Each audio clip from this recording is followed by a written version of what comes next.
അപ്പോസ്തല പ്രവൃത്തികൾ 18:27. അവൻ അഖായയിലേക്ക് പോകുവാൻ ഇച്ഛിച്ചപ്പോൾ സഹോദരന്മാർ അവനെ ഉത്സാഹിപ്പിക്കുകയും അവനെ കൈക്കൊള്ളേണ്ടതിന് ശിഷ്യന്മാർക്ക് എഴുതുകയും ചെയ്തു. അവിടെ എത്തിയാറെ അവൻ ദൈവകൃപയാൽ വിശ്വസിച്ചവർക്ക് വളരെ പ്രയോജനമായി തീർന്നു. യേശുക്രിസ്തുവിനെ കർത്താവായി കൈക്കൊണ്ടാൽ അതിനുശേഷം എന്താണ് സംഭവിക്കുന്നത്? ഒരുവൻ ക്രിസ്തുവിലാകുന്നതിനെ പുതിയ സൃഷ്ടിയെന്നും വീണ്ടും ജനിച്ചു എന്നുമൊക്കെ ബൈബിളിൽ പറഞ്ഞിരിക്കുന്നു.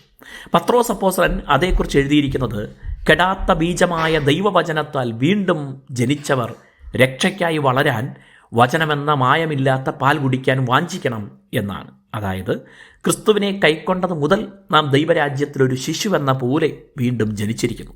ആ സ്ഥിതിയിൽ നിന്ന് ദൈവാനുരൂപമായി വളരണം എന്നാണ്. ക്രിസ്തു എന്ന തലയോളം സകലത്തിലും വളരുക എന്നതാണ് ദൈവത്തിന് നമ്മെക്കുറിച്ചുള്ള പദ്ധതി. ഈ വളർച്ചയ്ക്ക് അനിവാര്യമായ ചില ഘടകങ്ങളുണ്ട്. ദൈവവചനമെന്ന ആഹാരം, പരിശുദ്ധാത്മാവ് എന്ന ജീവജലം, വീണ്ടും ജനനം പ്രാപിച്ച ദൈവജനത്തോടുള്ള കൂട്ടായ്മ എന്ന അന്തരീക്ഷം തുടങ്ങിയ കാര്യങ്ങൾ അതിൽ അതിപ്രധാനമാണ്. അടിസ്ഥാന ഘടകങ്ങളായ ഇവയിൽ ഒന്നുപോലും വളരാൻ ആഗ്രഹിക്കുന്നവർക്ക് നിസ്സാരമായി കാണാൻ കഴിയുകയില്ല. ഓരോ ദിവസവും അതിനായി പ്രാർത്ഥിക്കുന്നവർക്കായി ദൈവം ഈ ആവശ്യങ്ങൾ ഒരുക്കിക്കൊടുക്കും. അപ്പോസ്തലനായ പൗലോസ് സഞ്ചരിച്ച് പ്രവർത്തിച്ച ഇടങ്ങളിൽ ക്രിസ്തുവിനെ കൈക്കൊണ്ടവർ രക്ഷയിൽ വളരാൻ ദൈവവചനം പഠിപ്പിക്കാൻ പ്രാപ്തരായവരെ സഭയുടെ അധ്യക്ഷന്മാരാക്കി വയ്ക്കാറുണ്ടായിരുന്നു. എന്നാൽ അതിന് പ്രാപ്തരായവരെ കണ്ടെത്തുക എളുപ്പമല്ലായിരുന്നു, പ്രത്യേകിച്ച് അക്കാലത്ത്.